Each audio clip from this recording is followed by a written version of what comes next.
A very good morning. This one. Hello.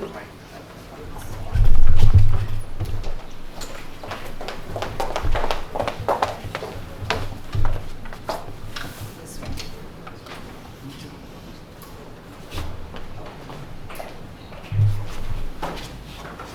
Yeah, very good morning. And very happy to see such a good number of students being present here. Well, I would like to share a few words about the man who saved the Indian Constitution for the generations unborn, the legendary Mr. Nani Palkhivala, described as God's gift to India by Mr. Rajaji, the then Governor General of India. Mr. Palkhivala had an affinity to the youth, and this is very evident from the numerous speeches he delivered and convocation addresses he presented whilst being the ambassador to the United States. He delivered nearly 170 speeches across 50 universities during his tenure as the ambassador. Besides that, he spoke at various universities and public gatherings in our own country. And the subjects he touched upon varied from Gandhi, the nuclear issue, human rights, India's foreign policy, democracy, political developments in India, the role of an ambassador, the importance of international studies and international understanding, civil liberties in India, Indo-US relations, Indian agriculture, apartheid, and the Third World War. So this was the range of subjects that Mr. Palkhivala could speak on. And one very important aspect was that he never had a piece of paper in his hand when he would speak or he would address any gathering. In fact, two American universities, Lawrence University, Wisconsin, and Princeton University, New Jersey, bestowed honorary doctorates on him. Princeton was the first to do so in June 78, and the citation reads, and I quote, "Defender of constitutional liberties, champion of human rights, he has courageously advanced his conviction that expediency in the name of progress, when at the cost of freedom, is no progress at all, but retrogression.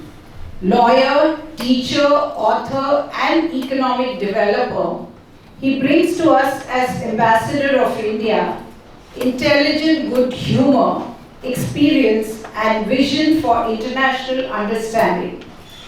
As we see the bonds of trust and respect grow between our two countries, Princeton takes pride in now having one of its own both in New Delhi and in Washington." And I unquote, "Lawrence University honored with him a doctorate of laws in March 1971, and the citation said, and I quote, "What is human dignity? What rights are fundamental to an open society? What are the limits to political power? Ambassador Palkhivala, you more than most have pondered these great questions and through your achievements have answered them all. As India's leading author, scholar, teacher, and practitioner of constitutional law, you have defended the individual, be he prince or pauper, against the state." And that is Keshavananda Bharti. "You have championed free speech and an unfettered press. You have protected the autonomy of the religious and educational institutions of the minorities. You have fought for the preservation of independent social organizations and multiple centers of civic power. As past president of Forum of Free Enterprise, which is the organization he led as the president for over 3 decades, and as an industrialist, you have battled stifling economic controls and bureaucratic red tape. You have always believed that even in a poor and developing country, the need for bread is fully compatible with the existence of liberty. You are also an enlightened patriot and nationalist. You have successfully defended your country's cause in international disputes before the Special Tribunal of the United Nations and the World Court at The Hague. Nevermore did you live your principles than during the recent 19-month ordeal which India went through in what was called the emergency, when those who had eaten of the insane root, swollen with the pride of absolute political power, threw down the gauntlet, you did not bow or flinch. Under the shadow of near tyranny, at great risk and some cost, you raised the torch of freedom. I quote. These two citations describe the versatility of the man, of the legend. Mr. Palkhivala, most of you would know as an outstanding jurist, an authority on constitutional and taxation laws, but his contribution was much more than restricted to the field of law. And the several other contributions were to the field of economics, diplomacy, and philosophy, and which are of lasting value for the country. He was a passionate democrat and patriot, and above all, he was a great human being. Somebody was just speaking about his human qualities, and those are most cherished by his friends and admirers even today. Mr. Palkhivala used to address the common man, the public, at a gathering in Mumbai on the annual budget every year. So, as as one of our guests said, Mr. Kama said, that there used to be two budget speeches in our country back then, one by the finance minister and one by Mr. Palkhivala. Mr. Palkhivala started speaking on the union budget at the Greens Hotel, where today's Hotel Taj is situated in Mumbai. And its popularity increased to an extent that in the last few years, the budget talk was held at the Brabant Stadium, a cricket stadium, and the size of the audience was almost 100,000 people attending that talk of Mr. Palkhivala. Within a span of less than 24 hours, he was prepared with the figures and the facts, and in a very humorous way, he would present his analysis of the union budget. He eloquently espoused the cause for a more rational and equitable tax regime. He was conferred the Dadabhai Naoroji Memorial Award, and he was also awarded the Padma Vibhushan. Mr. Palkhivala was associated with the Tata Group for about 4 decades. He was the founder chairman of Tata Consultancy Services, Tata International Limited, Tata Infotech Limited, the ACC Limited, and director of Tata Sons Limited and several other companies. He was president of Forum of Free Enterprise, which was the organization hosting his budget talks, and chairman of the Eddie Shroff Memorial Trust, which is in the memory of the founder of Forum of Free Enterprise. There's a lot more to talk about Mr. Palkhivala, and that could be, by you students, you could read up his biography and several other books either authored by him or published in memory of Mr. Palkhivala. I'll share the details with you whilst I go ahead. Now, after Mr. Palkhivala passed away, and keeping in mind the immense contribution he made to several aspects of human life, his friends and admirers felt that a trust there should be an institution to perpetuate his memory. And with that thought in mind, the Nani Palkhivala Trust was formed as a public charitable trust registered in Mumbai to promote and foster the causes and concerns that were close to his heart. The main objects of the trust are promotion, support and advancement of the causes that Nani Palkhivala ceaselessly espoused, such as democratic institutions, personal and civil liberties, and rights enshrined in the Constitution, a society governed by just, fair, and equitable laws, and the institutions that oversee them, the primacy of liberal economic thinking for national development, and preservation of India's priceless heritage in all its aspects. So with this in the background, the Trust has several activities, and one, as your Mr. Chakrabarti just mentioned, is the Trust has instituted gold medals, and these are not gold-plated medals, but gold medals in top 12 law universities, and your university is one of them. Since 2007, the topper in LLM has been conferred with the Nani Palkhivala Gold Medal by our Trust. So our association is that long, sir. Since 2007, we've been associated. Besides this, there is a very important event that takes place in Mumbai every year, and that is the annual memorial lecture, which is held in the Tata Theatre at the NCPA, again a very prestigious venue.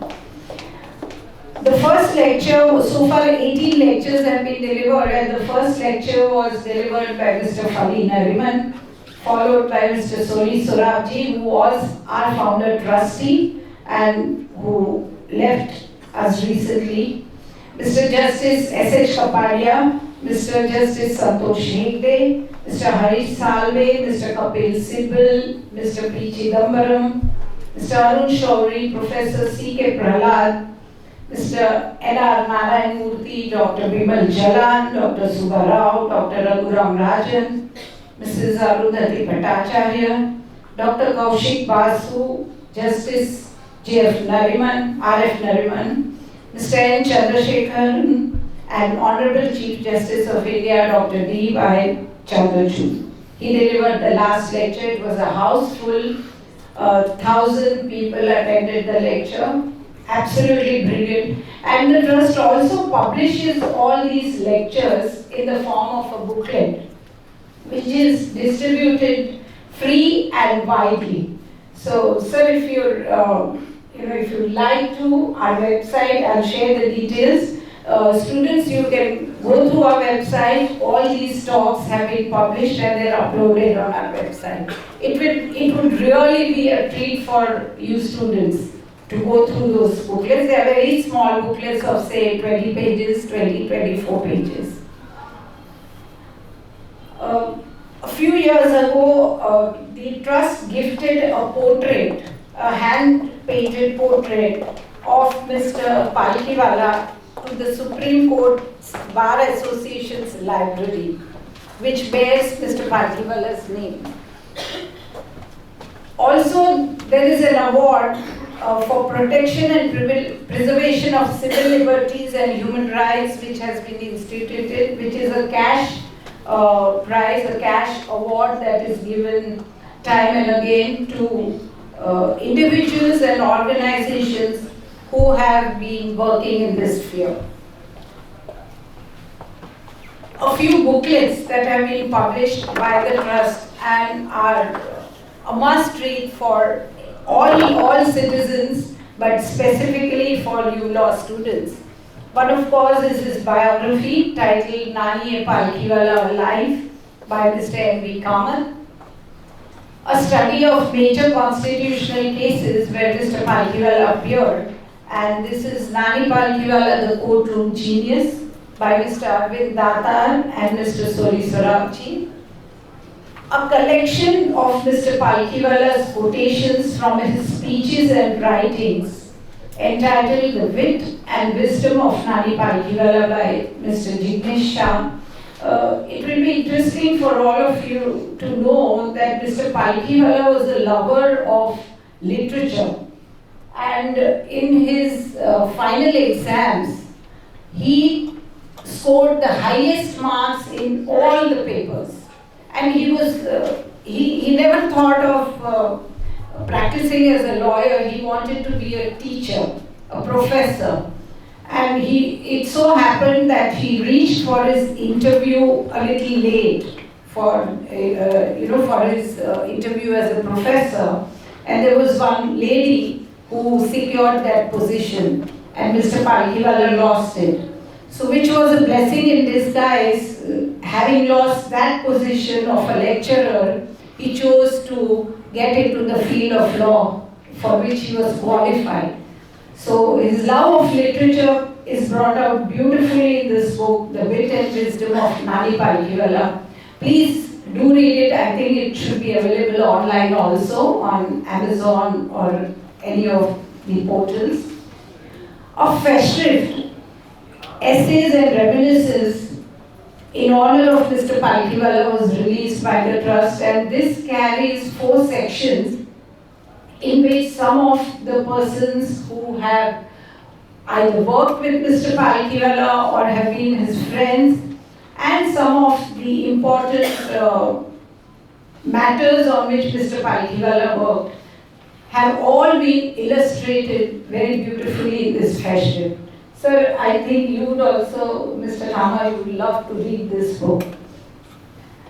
And very recently we published one book. One of my predecessors found some newspaper clippings of Mr. Palkhivala way back in 1937. As I said, he loved to speak, write, and had an absolute command over the English language, being a literature student. So he used to write articles in the newspapers. So we had a treasure of these newspapers right from 1937 to 47. All that he wrote, all the articles were compiled, and then, after proper selection, this publication titled Early Writings 1937 to 1947 were released at the hands of the Chief Justice in January this year. That's also a very interesting book for all of you to go through.